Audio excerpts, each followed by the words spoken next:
18ویں پارے سے ایمان والے جو فلاح پانے والے ہیں جنت الفردوس ان کا ٹھکانہ ہے. ان کی خوبیاں کیا ہیں؟ وہ ایمان والے ہیں، اس میں نفاق کا شائبہ کوئی نہیں ہے. وہ نمازوں میں خشوع کرنے والے ہیں، لغو باتوں سے لغو کاموں سے اپنے آپ کو محفوظ رکھتے ہیں، زکوٰۃ کا اہتمام کرتے ہیں، یعنی حقوق اللہ بھی ادا کرتے ہیں، حقوق العباد بھی ادا کرتے ہیں، اپنی شرمگاہوں کی حفاظت کرتے ہیں اور اپنے عہد اور پیمان کی حفاظت کرنے والے، دیانت سے رعایت رکھنے والے ہیں اور 5 وقت کی نماز کا خیال رکھنے والے ہیں. یہ ہیں جنت کے وارث، جنت الفردوس کے وارث ہیں. پھر اللہ نے انسانی تخلیق کا تذکرہ فرمایا، کس طرح پانی سے اور پھر اس کے بعد گوشت کا لوتھڑا اور پھر ہڈیاں اور پھر بچے کا دنیا میں آنا، جو اللہ کی قدرت کا ایک شہکار ہے. کس طریقے سے اس اندھیروں کے اندر اللہ نے ایسی شکل اور ان شکلوں میں ایسی قوت اور صلاحیت رکھی ہے. وہی اللہ ہے جو مارنے کے بعد دوبارہ زندہ کرنے والی ذات ہے. حضرت نوح علیہ السلام کا تذکرہ، اللہ کی وحدانیت کی دعوت. قوم استہزاء کرنے لگی، اللہ رب العزت نے اپنے پیغمبر کو کشتی بنانے کی تلقین فرمائی، کشتی بنانے لگے. قوم جسے کہیں کہ پانی کے اس طوفان میں غرق ہو گئی. اللہ نے انہیں ان کے ایمان والے ساتھیوں کو محفوظ رکھا. پھر یقین بعد دیگر انبیاء علیہ السلام کا سلسلہ چلتا رہا.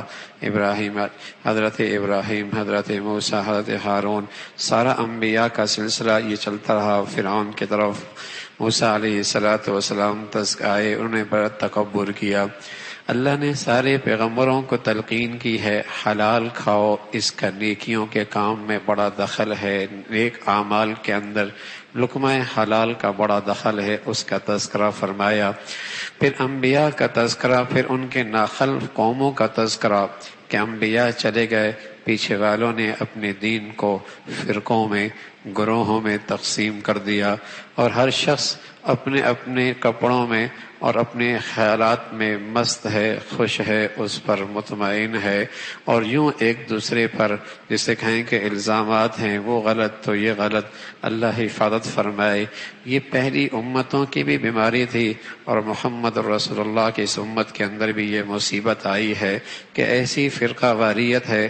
اور بدقسمتی ہماری دنیا کی اور اسلامی ملکوں کی اور خصوصاً ہمارے وطن عزیز کی، ایسے فرقہ پرستوں کو اتنا فروغ دیا جاتا ہے اور انہیں آکسیجن مہیا کی جاتی ہے، آکسیجن انہیں طاقتور کیا جاتا ہے.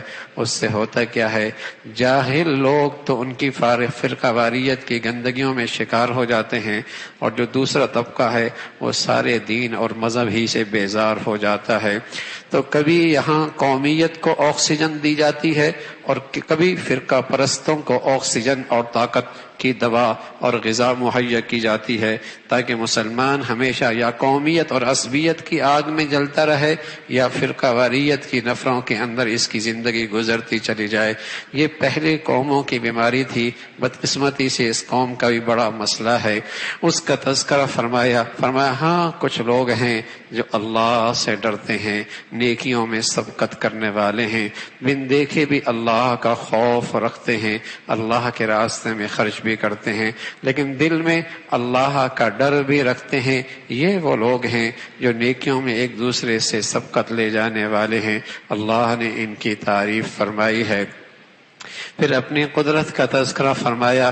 زمین و آسمان کا سارا پیدا کرنے والا اکیلا اللہ کی ذات ہے.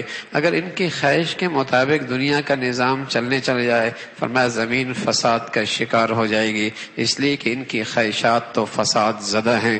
اس کا تذکرہ وہی اللہ جو زمین و آسمان کا پیدا کرنے والا ہے، وہی مردوں کا بعد زندہ کرنے والا ہے، وہ ہر پوشیدہ اور زہری چیزوں سے باخبر ہے.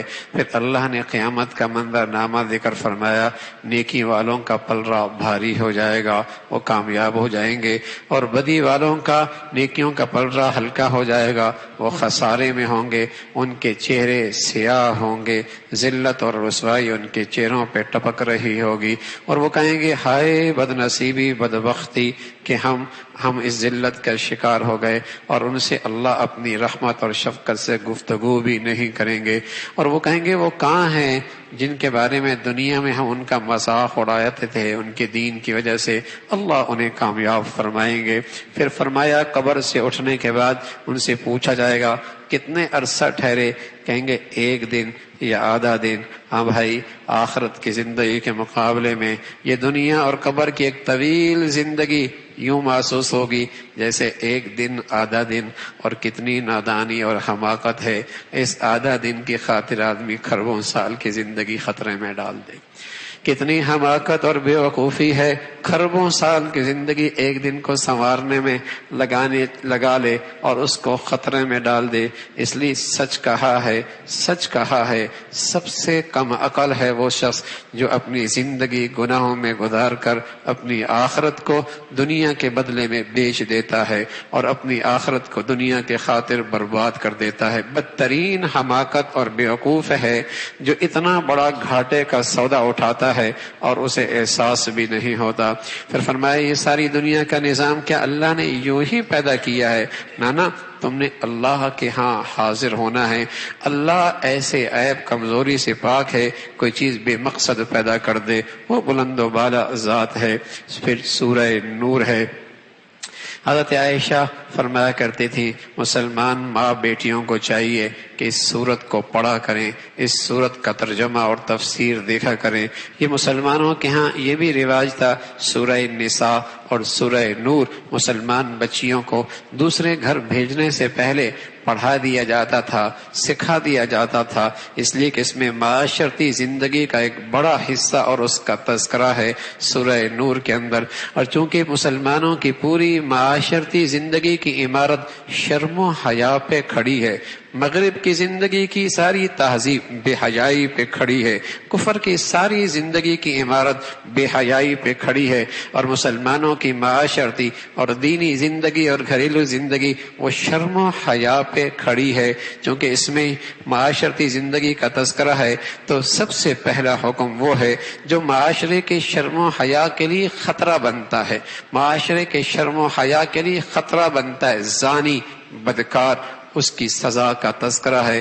100 کوڑے ہیں اس مرد کو بھی، اس عورت کو بھی جو شادی شدہ نہیں ہے اور پھر بدکاری میں مبتلا ہوں۔ اور پھر حدیث میں آتا ہے کہ جو شادی شدہ ہے اسے پتھروں سے سنگسار کر دو اور زمین ان کی گندگی سے پاک کر دو، زمین ان کی گندگی سے پاک کر دو، انہیں پتھروں سے سنگسار کر دو۔ اور یہ شخص جو شادی شدہ نہیں ہے اور بدکاری کا ارتکاب کرتا ہے، الزانیۃ والزانی فاجلدوا کل واحد منہما، اسے 100 کوڑے ہیں۔ اور اسلامی حکمرانوں کو اور اسلامی عدالت کو یہ تلقین ہے کہ کھلے عام یہ سزا جاری کی جائے تاکہ ان کی رسوائی پورا معاشرہ اور سوسائٹی دیکھے، تاکہ آئندہ کسی کی ہمت نہ ہو کہ وہ بے شرمی اور بے حیائی کی اس خوبصورت عمارت کے لیے جسے کہیں کہ ناسور بن سکے اور اس کے ڈھانے کا ذریعہ بن سکے۔ اس کا تذکرہ فرمایا کہ کھلے عام اس کو سزا دی جائے۔ اور پھر فرمایا بدکار اور زانی اور مشرک کی طرف عام رویہ یہی ہے، جو گندے لوگ ہیں اسے اپنے رفیقہ حیات بھی وہی لوگ انہیں بناتے ہیں، اس کا تذکرہ۔ پھر کوئی پاک دامن عورت کو تہمت لگائے بدکاری کی، اس کے لیے 80 کوڑوں کی سزا ہے۔ اگر مرد اپنی عورت پہ زنا کی تہمت لگائے لیکن گواہ کوئی موجود نہ ہو تو پھر شریعت نے اس کے لیے راستہ بتایا ہے، قسم کھائیں گے، ایک دوسرے پہ 5 مرتبہ لعنت کریں گے اور پھر ان کے درمیان جدائی ہو جائے گی، اس کا تذکرہ۔ وہ سچائی پر کھائے گا، وہ جھوٹ پہ قسم کھائے گی کہ یہ جھوٹ بول رہا ہے۔ یوں جب ان کی آپس میں یہ قسمیں ایک دوسرے پہ لعنت ہو جائے گی، شریعت پھر ان کے اندر جدائی پیدا کرتی ہے، اس کا تذکرہ۔ پھر حضرت عائشہ رضی اللہ تعالی عنہ کی پاک دامنی پر قرآن میں 10 آیتوں کا تذکرہ جو اللہ نے آسمان پر وحی کے ذریعے حضور کی اس رفیقہ حیات کو یہ عزت بخشی، یہ اعزاز بخشا کہ قرآن میں اس کی عفت اور پاک دامنی کا تذکرہ قیامت تک مسلمان پڑھتے رہیں گے۔ آپ ایک غزوے سے واپس آ رہے تھے تو راستے میں ایک جگہ پڑاؤ ڈالا، ساتھی قضائے حاجت کے لیے چل نکلے۔ حضرت عائشہ رضی اللہ تعالیٰ عنہ بھی قضائے حاجت کے لیے دور تشریف لے گئی۔ راستے میں ان کا وہاں ہار گر گیا، ہار کے موتی چننے میں دیر آ گئی۔ ادھر خدام نے یہ سمجھا آپ اس کجاوے میں جو پردے میں ڈھپا ہوا تھا آپ شاید اس میں بیٹھ گئی ہیں اور اس کجاوے کو اٹھا کر سواری میں رکھ دیا. آپ ہلکی پھلکی تھی. انہوں نے سمجھا کہ آپ کجاوے میں بیٹھی ہیں اور آپ کو سواری میں رکھ دیا گیا. اور چونکہ پردے کا حکم آ چکا تھا تو یہ سمجھا کہ شاید اندر آپ موجود ہیں. سواری قافلہ روانہ ہو گیا. اللہ کے نبی صلی اللہ علیہ وسلم کی ترتیب یہ تھی کہ پیچھے ایک صحابی حضرت صفوان کو پیچھے چھوڑا کرتے تھے. کوئی گری پڑی چیز ہو تو وہ آپ پیچھے سے اس کو اٹھاتے ہوئے تشریف لے آئیں. حضرت عائشہ اپنی جگہ پر واپس تشریف لائیں. قافلہ روانہ ہو چکا تھا تو آپ نے چادر اوڑھ کر وہیں آرام کرنے لگی کہ اگلے جگہ پر جب میرا پتہ چلے گا تو کسی کو پیچھے واپس بھیج کر مجھے واپس بلا لیں گے. ادھر سے پیچھے سے حضرت صفوان آئے جنہوں نے پردے سے پہلے حضرت عائشہ کو دیکھا ہوا تھا. جب دیکھا کہ روحانی اماں اس طریقے سے چادر لے کر لیٹی ہوئی ہیں تو ان کے زبان سے الفاظ نکلے انا للہ. حضرت عائشہ فرماتی ہیں میں نے ان کی زبان سے گفتگو اس سے زیادہ نہیں سنی اور اپنی سواری میرے سامنے بٹھا دی. خود رخ اس طرف کر لیا. میں سواری پہ بیٹھ گئی اور یوں مجھے سواری پہ لے کر مدینہ منورہ لے چلے.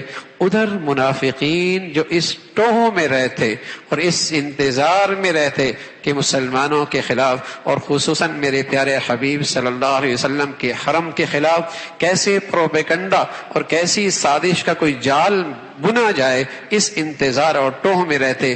انہیں ہاتھ میں موقع آ گیا. حضرت عائشہ پر بہتان باندھا اور مدینہ کے زمین سر پہ اٹھا لی. ادھر اللہ کے نبی لیکن حضرت عائشہ اتنی سادی بھولی بھالی انہیں کچھ نہیں پتہ چلا لیکن فرمانے لگی حضور علیہ الصلوۃ والسلام کا گھر میں آنا پہلا جیسا میرے ساتھ رویہ نہیں تھا. یہ مجھے ضرور محسوس ہوا. ایک دن قضائے حاجت کے لیے گئی. ایک سہیلی بھی ساتھ تھی. راستے میں اس کا پاؤں اٹکا اور اس نے اپنے بیٹے مصطح کو بد دعا دی. میں نے کہا تو اسے بد دعا دیتی ہے؟ کہا تجھے پتہ نہیں مدینہ میں تیرے خلاف پروپیگنڈا اور یہ باتیں ہیں اور میرے بیٹے کی زبان پر بھی ایسی بات ہے. تو حضرت عائشہ قضائے حاجت کے لیے تھی واپس آ گئی. قضائے حاجت کوئی نہیں گئی. روتے روتے برا حال ہو گیا. اب سمجھ گئی حضور علیہ الصلوۃ والسلام کا یہ انداز کیا تھا, یہ کیوں تھا. اپنے اللہ کے نبی سے اجازت مانگی, اپنے اماں ابا کے گھر چلی گئی. وہاں دیکھا تو اماں ابا کا حال بھی وہی رونے دھونے کا ہے. فرمایا میں مصلی پہ بیٹھ گئی, اسی اللہ سے فیصلہ کرواؤں گی, اسی اللہ سے فیصلہ کئی دن گزر گئے. بتائیے کیا آزمائش ہے, بتائیے کیا آزمائش ہے, کیا آزمائش ہے. کیا کئی دن گزر گئے. پھر سبحان اللہ ایک دن اللہ کے نبی حضرت صدیق کے گھر گئے رضی اللہ تعالیٰ عنہ. حضور علیہ الصلوۃ والسلام بیٹھے ہیں. اتنے میں آپ کے چہرے پہ وہی کے آثار کہ موتیوں جیسا پسینہ آپ کے ماتھے سے موتیوں جیسے پسینہ نکلنے لگا اور گرنے لگا. یہ علامت تھی آپ پر وہی آ رہی ہے. فرمایا میرے ابا اماں تو پریشان تھے, پتہ نہیں کیا فیصلہ ہوتا ہے, اور میں مطمئن تھی. اور یوں جیسی اللہ کے نبی فارغ ہوئے تو مجھ سے کہنے لگے عائشہ مبارک ہو, اللہ نے تیرے لیے آسمان سے برات کا فیصلہ کر دیا ہے. فرمایا میں تو سمجھی شاید اللہ نے اپنے حبیب کو بتا دیا تھا, مجھے کیا پتا اللہ نے قیامت تک کے لیے مسلمانوں کے لیے قرآن میں میری پاک دامنی پر 10 آیتیں بھیج دی. یہ حضرت عائشہ رضی اللہ عنہ کا اعزاز اور اکرام اور عزت اور مرتبہ ہے. لیکن میرے عزیزو بتائیے آزمائش نبی کے گھر میں بھی کیسی آئی ہے, بتائیے نبی کے گھر میں بھی آزمائش کیسی آئی ہے. لیکن نیکی, تقوی, پرہیزگاری, عفت, اللہ کی مدد آیا کرتی ہے. والعاقبۃ للمتقین, بہترین انجام پرہیزگاروں کا ہے. اور یوں اللہ نے انہیں عزت بخشائی. پھر اللہ نے ان بد نصیبوں کی مذمت فرمائی جو مسلمان معاشرے اور سوسائٹی میں بے حیائی اور فحاشی کو فروغ دیتے ہیں. ان کے لیے دردناک عذاب کا تذکرہ فرمایا. ایک مخلص مسلمان جو اس پروپیگنڈے سے متاثر ہوا, حضرت صدیق اکبر رضی اللہ عنہ ان کی خدمت کیا کرتے تھے. آپ آپ نے قسم کھائی آج کے بعد میں اس کے ساتھ تعاون اور اس کی مدد نہیں کروں گا، اللہ کی طرف سے آیتیں آ گئی، یہ تو مخلص تھا، اپنی غلطی کا اقرار کر چکا ہے، جب اللہ نے معاف کر دیا تم بھی معاف کر دو۔ کیا تمہیں پسند نہیں ہے کہ اللہ تمہیں جلدی معاف کر دے؟ حضرت ابوبکر رضی اللہ عنہ، یا رسول اے اللہ میں اس کو پسند کرتا ہوں، میں اس کو پہلے سے زیادہ دیا کروں گا اور اس کی خدمت پہلے سے زیادہ کیا کروں گا، اس کا تذکرہ فرمایا۔ پھر اللہ رب العزت نے فرمایا حضرت عائشہ کو دیکھنا ہے تو حضرت عائشہ کے شوہر کو دیکھ لو، محمد الرسول اللہ کو۔ پاکیزوں کے لیے پاکیزہ ہی ہوا کرتی ہیں، ہاں گندوں کے لیے گندی ہوا کرتی ہیں، پاکیزوں کے لیے پاکیزہ ہی ہوا کرتی ہیں۔ پھر ادب سکھایا، کسی گھر میں داخل ہو پہلے دستک دو، سلام کرو، اس کا تذکرہ فرمایا۔ مسلمان مردوں سے کہا، مسلمان عورتوں سے کہا اپنی نظریں جھکا لیا کرو، اپنی نظریں جھکا لیا کرو، اس سے تمہاری شرم و حیا کی پاکیزگی اور شرم و حیا کی حفاظت ہے۔ مردوں کو بھی تلقین کی، عورتوں کو بھی تلقین کی، لیکن ایسا لگتا ہے یہ قرآن شاید مسلمانوں کے لیے نہیں ہے۔ ان کی تعلیمی اداروں کا حال دیکھیے اور ان کے دفتروں کا حال دیکھیے اور ان کے بازاروں اور سڑکوں کا حال دیکھی ہے، جیسے شترے بے مہار ہو چکا ہے مسلمان اللہ کے حکموں سے، اسے کوئی پرواہ نہیں ہے کہ یہ قرآن تو اس کی کتاب ہے جس پر یہ ایمان لا چکا ہے، جسے اپنی زندگی کامیابی کا جسے کہیں کہ زینہ سمجھتا ہے، لیکن عملی زندگی میں ایسا لگتا ہے قرآن کا اس کی زندگی میں کوئی اثر نہیں ہے۔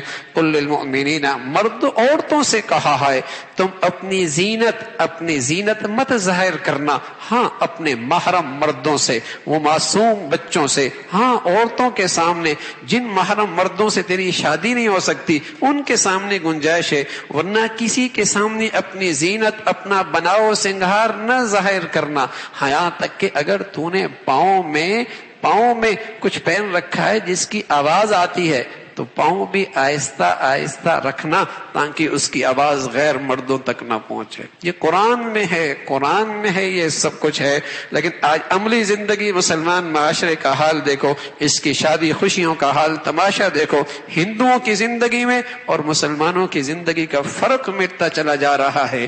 پھر اللہ نے حکم دیا مسلمانوں جو بے نکاح ہیں ان کا جلد نکاح کرو، معاشرے کی پاکیزگی کے لیے جلدی نکاح ضروری ہے، اور اسلام نے نکاح کو سب سے سستا اور آسان رکھا ہے، لیکن آج میرے معاشرے اور سوسائٹی نے سب سے مہنگا کر دیا ہے۔ جب حلال مہنگا ہوگا تو حرام سستا ہو جائے گا، جب حرام مہنگا ہوگا حلال سستا ہوگا۔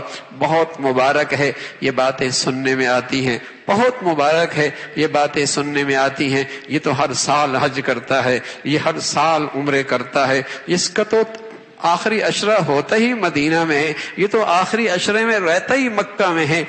مال والوں کی طرف سے یہ بات سننے میں آتی ہے، اللہ اسے بہت مبارک کرے، لیکن کیا ہی اچھا ہے اگر اونچے گھرانوں کے اندر یہ بات بھی آنے لگ جائے کہ اس نے اپنی بیٹی کی شادی سنت کے مطابق کی ہے، اس نے اپنی بیٹی کی شادی سنت کے مطابق کی ہے، اس کے ہاں خوشی شریعت کے مطابق ہوئی ہے، اس کے ہاں شادی سنت کے مطابق ہوئی ہے، اس لیے کہ اوپر کے نیکیاں دائیں بائیں بہت تیزی کے ساتھ پھیلا کرتی ہیں اور دوسروں کو بہت جلدی حوصلہ ملتا ہے اس نیکی پہ آنے کا۔ تو نکاح حلال چیز ہے، اسے سستا کر دو، اس کا تذکرہ فرمایا۔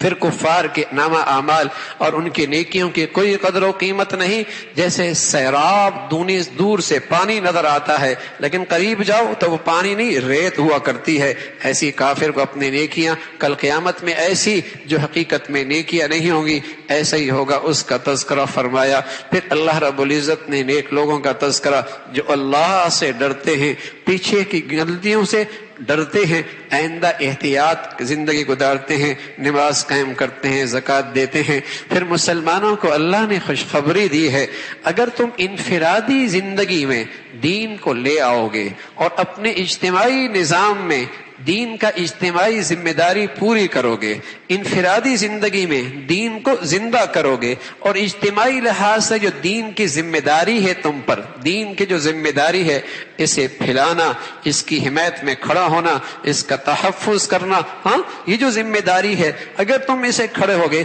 اللہ تمہیں انعام دے گا۔ کیا؟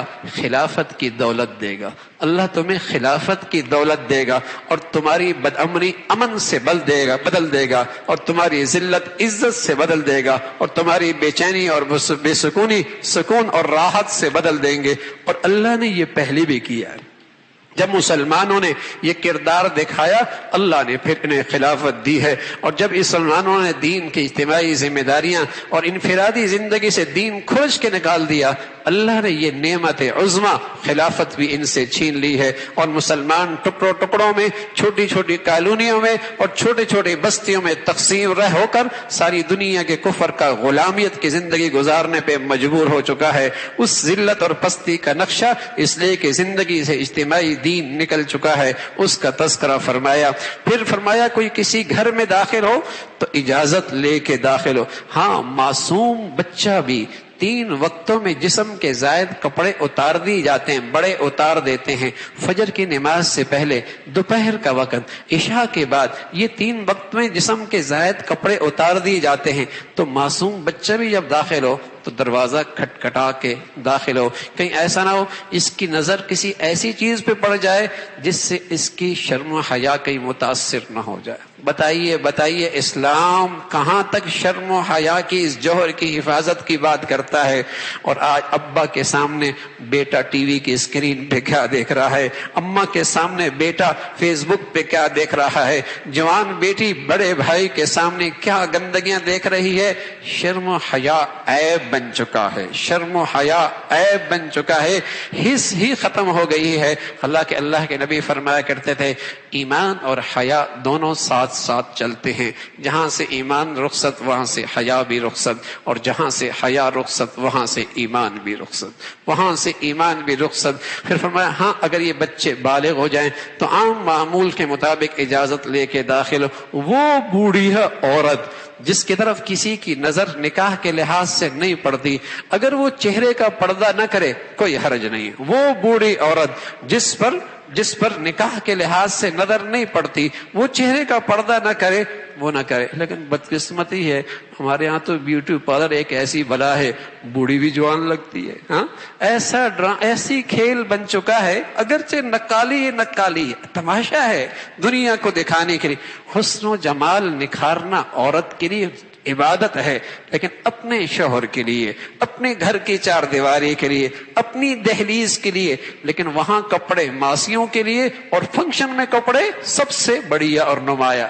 ہاں، وہاں کپڑے ماسیوں کے سے ہے تو کس لیے پہن رہے؟ عبادت ہے عورت کا بناؤ سنگھار اپنے شوہر کے لیے، بلکہ مرد کا بھی اپنے بیوی کے لیے سنورنا میرے نبی نے عبادت بتایا ہے، لیکن اس کی اجازت نہیں دی کہ اس کی حسن و جمال سے معاشرہ گندا ہو اور اس کے بناؤ سنگھار سے گلی سڑکیں ناپاک ہوں، اس کی اسلام اجازت نہیں دیتا۔ ایسی بوڑھیا جس کے چہرے پہ، جس پر نکاح کی امید کوئی نہیں، چہرے کا پردہ اس پر کوئی نہیں، اس کا تذکرہ فرمایا۔